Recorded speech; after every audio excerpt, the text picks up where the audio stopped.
Hello once again, fellow audiophiles. I am Wave Theory, back again to do another top-of-the-line headphone review for you, and today, that is the Dan Clark Audio Stealth. Planar magnetic, closed back, around the ear headphone that lists for $4,000 US, and I will link to the Dan Clark Audio website for this headphone down below, where you can look at ordering information if you are so inclined. All right, before we get into the review, a reminder that I am Wave Theory, and if you like what I am doing here on this channel where I review audio gear and want me to keep doing this, please like and subscribe and be on the lookout for new ways to support me going forward. All right. It has been a pretty exciting stretch here on this channel lately because I have been sent numerous top-of-the-line headphone models from a lot of the big-name companies out there. And so this is the most recent in that string, right? And it's unique up there because it is closed back. So let's dive into this one and see if we can figure out what it's all about here. All right, so I just mentioned the price at $4,000 US.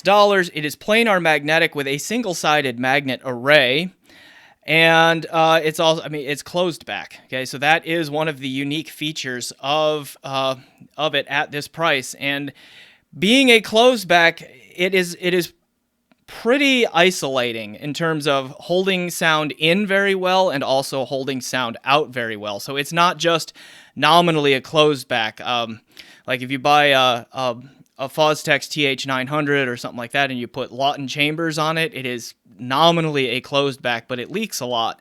This one isolates pretty well both in and out. So that is it's a bona fide closed back, if you will, in that way. All right, the cabling options. If you buy this stock cable from the DCA website, it will look something like this. There are several options. This one right here is the 4-pin XLR option on the amp end, And then there is a dual, there's a name for this. They call this I believe the pronunciation is Hiroshi Vivo connectors. And they are not XLR. They are, how many pins are in there? 4 pins in there with these connectors that kind of act like a little spring-loaded sheath, if you will, to help the connectors lock into place. As far as stock cables go, this is one of the better ones that I have used out there, honestly. I mean, it does not tangle. It lays pretty flat. It's pretty nice. It's not super heavy, but it is also robust. The one kind of a weird thing, and really this is just minor, that I notice about it, is that the nylon cloth material covering the wire, it just leaves a lot of extra room in there, and I'm not sure what that's about. Like, this is going to be hard to see on the video, but like the cable, the conductors and all that are down here, and I'm still pinching quite a lot of material around it. So it's not like yeah, you can bunch it up like this a little bit. Okay, here I'm compressing the bunching up the nylon cover and stretching it out again. So I mean, that's a minor thing. I think that helps it stay relatively untangled and all of that, but still, as far as stock cables go, again, this is one of the better ones that I have used, so good job to Dan Clark Audio on that. All right, this headphone, the website over on about this headphone talks up the materials and the physical build and all of that, and I think there's a lot of merit and a lot for Dan Clark to be proud of in the physical design and build of this model. It is very light, yet it still feels very strong and stable with the composite of materials they used to build these. It also uses a very different headband system in terms of there are no clicks or anything for the size adjustment. There's it's just almost not quite an elastic kind of thing, but it kind of feels that way. I don't really know what's going on there, but it works really well, and it just hugs the head, conforms well, and I hope that I'm not shouting even louder into the microphone because the isolation that I mentioned earlier is there, and I'm just hearing my own muffled voice going through the material of my head rather than through my ears right now. But still, it's It's very light. It's very comfortable. This system here is really well done. Because of the stretchiness, I do have some questions about its long-term effectiveness, its longevity. I don't know if that will be a fail point, as elasticy and stretchy things do just kind of wear out in time. But at least for now, with this was a brand new in-the-box model when I got it. It is comfortable and it conforms to the head. And then it's a light headphone too, so there's just really no comfort issues that I ever ran into with this in terms of the physical feeling of it. The pads are soft and all of that, so I mean it's really well designed, really well built, fits well, and all of that. Also, it has this cool V-Moto-like fold-up system here. Okay, so you can just fold it up into that size of a package, right? And then that fits into this carrying case right here with the nice name Stealth on it. I mean, this fits pretty easily into a backpack or a suitcase or something of that nature. So yeah, it travels well. Now, this is where I have to talk about one of the quirks and a confusion that I have with this headphone. So, as I just mentioned and just showed you, it folds up really nice, fits in that small carrying case. The website even calls it travel friendly in that it packs small. Okay, I agree with that. It does. It packs small. It probably can travel well because of that. And that case is pretty solid. We'll protect it while it's in your suitcase, in a backpack, those sorts of things. The issue is that this headphone, in terms of listening, is not travel friendly.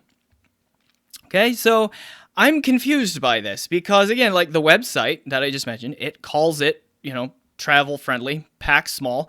There's even a picture on their website of this being plugged into a Cord Mojo, a little transportable DAC amp.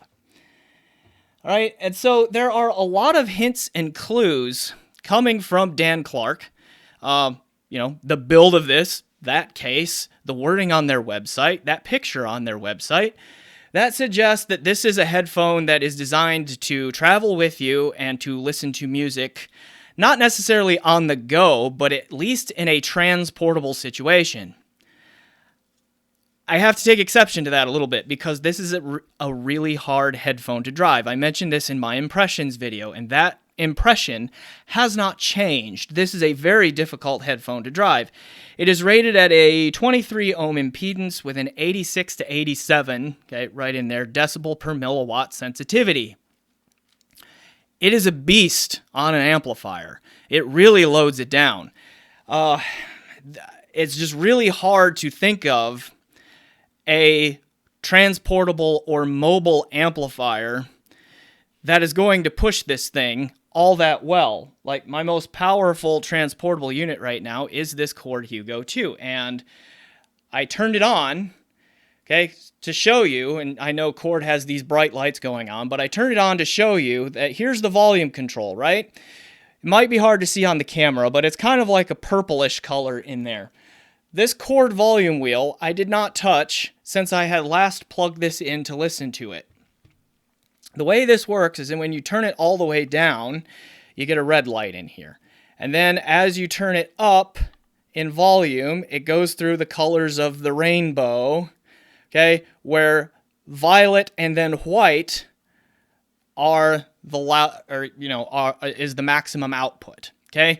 So this was on the very bright violet setting, which again, unfortunately, is not showing up well in the camera here, but it was on the very bright violet setting to get this to my normal 72, 73-ish decibel average listening range, which is generously loud, but not overpowering in any way. And again, it's one of those things where I like it generously loud, but I also value the fact that I have hearing and want to keep that. So that's the balance that I have struck there. And then even so, I don't listen for all that long at that volume level. If I'm going to be listening for multiple hours on end while working or something, I'm usually down more in the 67, 68 decibel average range. But even so, what that means is that with it, even with this transportable amp here, there is very little headroom, okay, in there. And so very difficult to drive. It is not transportable amp friendly. And I think that is a key thing that needs to be understood about this headphone, is that even though its form factor, its build, and the way it's marketed suggests that this is something that you can travel anywhere with and listen to anywhere, like, what amp are you going to use? That's very unclear to me, right? So just keep that in mind. It really is more of a home use closed back, if you need a closed back in your home setting with a desktop amp, because you need a desktop amp with some power to drive this thing. All right, so yeah, I don't know what else to tell you on that one, so just keep that in mind if you are in the market for this headphone potentially. Okay. The next thing that I want to talk about quickly is going to bridge the gap between build and sound, and that is that this thing needs a lot of break-in. Now, as I said, this came brand new in the box to me as a review unit, and it went through a lot of changes, okay, early on. Like, if you watched my impressions video of this, which I will link to down below, I think I mentioned that I started those impressions at around 60 hours of break-in. And that's where it was starting to settle down somewhat, and where most of the frequencies were starting to sound balanced and like where they were designed to be relative to one another, with the exception of the sibilance range. I mentioned in that impressions video that it was one of the more sibilant headphones that I have heard, and definitely the most sibilant headphone in the top of the line models that I have heard recently. But I also left out there that it could be that it just needed more break-in. And that was true. After about 20 more hours of break-in, this thing settled down in that sibilance region, and I have heard very little sibilance from it ever since. But that took me up to about 80 hours of break-in. So I was having to let this be driven overnight on my desktop amplifier, and the one I had been using is the Vioelectric HPA V281. I had to let this run hard, like 85, 86 dB average, so not on my head. That's too loud for me, but I just let it run at around 85, 86 dB average on this headphone stand here, plugged into that amp all night long for about 4, 5, 6 nights, and several times during the work day in between there, before that treble peak went away too.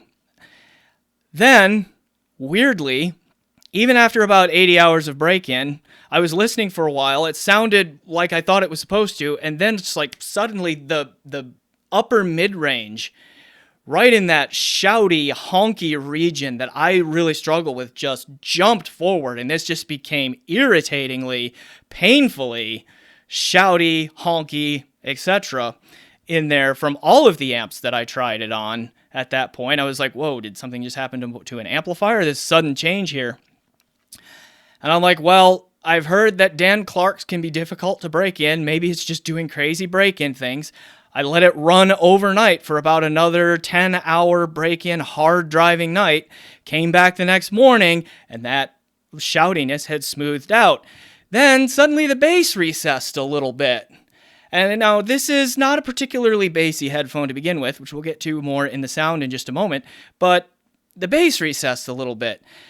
And so I was like, what is going on here? So I gave it yet another 8 or so hours of hard driving break-in, and then the bass came back.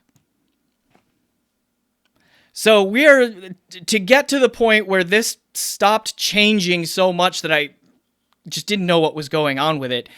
Honestly took about 90 to 95 hours of hard driving break-in. And by that, I mean I was pushing the volume so that it was probably averaging in the mid-80s decibels right there, and just letting it go for hours on overnight hard drives, okay, and all of that. So if you are in the market for this headphone, do be aware that you need to spend probably close to a week, at least a solid work week, of just letting it go and feeling like you're absolutely brutalizing it with your amplifier for days before it starts to settle down and like stop changing on you. Now, I know that break-in is a sensitive subject for some, and that they say that it's all in my head. Well, as I said, I'm not listening to it the entire time it's breaking in. I listen to it one night, okay, during the evening, doing some listening. Just let it play, crank up the volume even more, let it play all night long, come back, listen for that same trouble spot, and I am not a morning person, so when I come back to it in the morning, I am cranky, okay? If I'm going to hear a problem, it's like it's going to be then, okay? So put it on, I'm like, oh, okay, that's starting to sweeten a little bit, okay? Even in that state where I'm looking for it. So we're talking, 10 hours of sleep, not 10 hours of sleep, but 10 hours at least of gap between noticing things. So it's not just a brain thing. There is a physical change to the flexibility of the driver material going on here during that first, just round it to 100 hours, let's say. Okay, so do be aware of that if you are going to buy this, that you're going to have to sacrifice at least a week before you really start to know what this thing is all about. Okay. Once that is done, and you've got it broken in, the sound signature here is mid-centric, specifically a little bit upper mid-centric.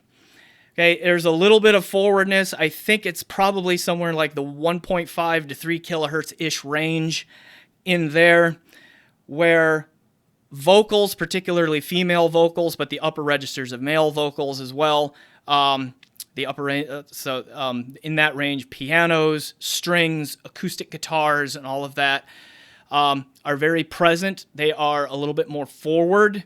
It's not aggressive in that way, but this is definitely a headphone that is designed to draw out those sounds and make them the stars of the show. All right. It is still it's a little bit bass lean. It has excellent bass extension, but it's on the lean side in terms of bass presence. Okay, the treble is also extended and airy, and once you get that treble peak to settle down from break-in, it is very smooth and sparkly and listenable in the treble. All that.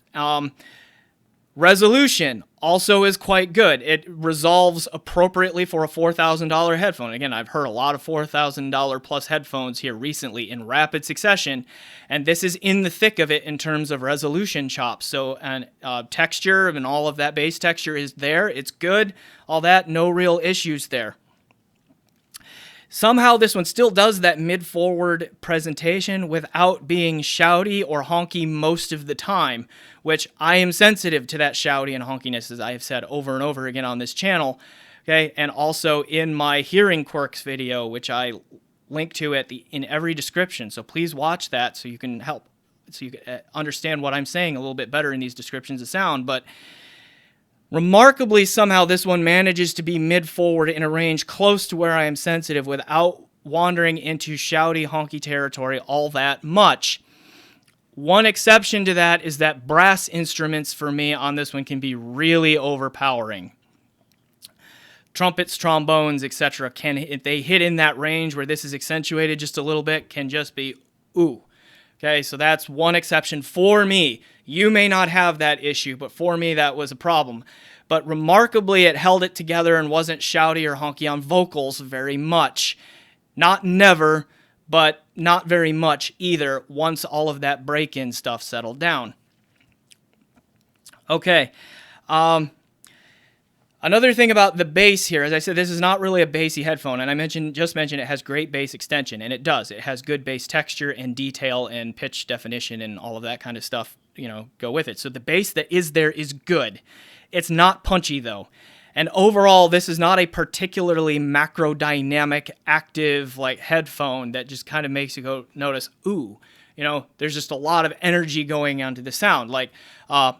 It's not like Focal or an Odyssey or something like that that's just more active, quick, punchy, and it's certainly not an Abyss. It's like the polar opposite of Abyss, all right, on that one. So if you are a bass head, this is not for you. If you are one of those people who perpetually gets irritated at the neighbor kid driving by booming his subwoofers, then this one might be for you. All right. And then spatial presentation. pretty good. I mean, it is a closed back, which presents some limitations, but Dan Clark has a reputation for nailing closed backs and making them something really remarkable, and this one is no different in that. In terms of, this is just one of the bigger sounding closed backs you're going to hear. The stage is nice and wide, right? And so it's, in that regard, it belies the fact that it is a closed back, that it has the size and the openness sounding of an open back most of the time. The soundstage, however, is a little bit wide, but it's not very deep. Now, it's not lacking in depth to the point where I would call it a wall of sound. There is depth to it. It's just not as coherent or as convincing in the depth as things I've had in here lately, like Susvara or LCD5, or definitely not the Utopia, although the Utopia might have a little bit of exaggerated depth, at least in comparison to its width. So this one is a bit wider and shallower, and is not really remarkable either in being big or small in the height dimension. Okay, just kind of there. But imaging, separation, all of that really good. Within that wide, sort of shallow soundstage, I mean, again, it's just appropriate for the price. Again, I've heard a number of these top-of-the-line models recently, and this one is right there with imaging and separation and that sort of thing. Okay. I think that fairly well does it for the sound description. So, putting all of this together and trying to establish a place in the market for this headphone, it is an at-home closed back, I think. Like, yeah, it's easy to physically pack it up and carry it somewhere, but what are you going to power it with? Like, maybe if you have a second vacation home somewhere where you have a permanent desktop system, and then you have a more year-round home where you have a permanent desktop system, maybe something like this would make sense in terms of carrying it back and forth between the two locations. I have a feeling that if you are in a position like that, you probably have two complete systems on either home anyway, and you're not carrying headphones back and forth. I don't live that life, so maybe I'm speaking out of turn. It just seems to me like that's what would happen. So this headphone to me really fills a niche, both physically and sonically. In terms of the use case is fairly narrow. Again, it's an at-home desktop closed back. So if you need isolation in your at-home listening setup, this is a really good option. But then you also have to factor in that sonically, it is a bit of a specialist, at least to me. The tuning and the presentation and all of that is, to me, more geared towards mellower acoustic music. Piano music, chorale music, I have some more written down here, but just generally like string quartets, those kinds of things where you're not really interested in a whole lot of dynamics, a whole lot of punch, a whole lot of slam. Classical music can sound very good on this. However, a lot of the classical music or orchestral music, symphonic orchestral music that I like, for me, this just didn't quite cut it. Like the soundtrack from the 1992 Last of the Mohicans film, breathtaking soundtrack, lots of low bass rumble, like almost Hans Zimmer-like low bass rumble, and this just doesn't cut it on that, although the string parts sound great, okay? But just, I missed the bass presence, okay, from that one. So, two things to consider, I think. Does this headphone match your use case? Do you need an at-home closed back, and do you have a pretty robust, powerful amplifier? Okay, and then does it match your musical tastes? Mellower, mild, not bass-heavy music, okay? Not much punch, not much slam, those sorts of things, okay? If you can check both of those boxes, and you have $4,000, then this one absolutely becomes worth the money. Like, technical performance-wise, it is right there with the other top-of-the-line models. Like, it's in the thick of it, okay? And I have a comparison, an update to my top-of-the-line model comparison coming out after this review where I placed this one in there, okay? It belongs in the thick of it with that group, to my ear, okay? But for me, it just isn't a good match to my musical taste. I mean, I like rock, metal, hard rock, some pop, limited hip hop, but and EDM, that sort of thing. But all of those things. Oh, and then my classical, I like big and bombastic, and usually with a lot of low end in it too. And so I'm more of a bass head. This is not for me because of that. But there really is nothing wrong with this one from a tuning standpoint. Okay, the bass leanness, the light punch and slam and all of that are intentional choices that will attract a certain audience. And if that's you, then this does very well. Okay, I guess the only thing I didn't mention in here is timbre and tonality much. They're good. Okay, they're good. Okay, sorry I missed that earlier, but yeah, I mean, strings, pianos, vocals, they all sound pretty good, and they are forward without being shouty, which is a pretty remarkable achievement for me as a listener to be able to say. Okay, so yeah, I will leave it there. It is a really good headphone. There are some really cool design features on this. I kind of would like to see if Dan Clark can increase the bass presence and the amount of physicality, the punch and slam, and get that in there and put it in this form factor and then make it mobile amp friendly. If you can pull that off with the build features of this and just make it more of a generalist in its tuning, I think it'd sell even more of these, or an optional side model, because that isolation and the comfort are great. And if it was truly on the go friendly, this could be really a remarkable product.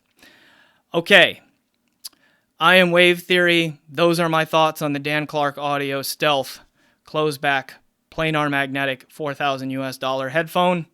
Until next time, enjoy the music.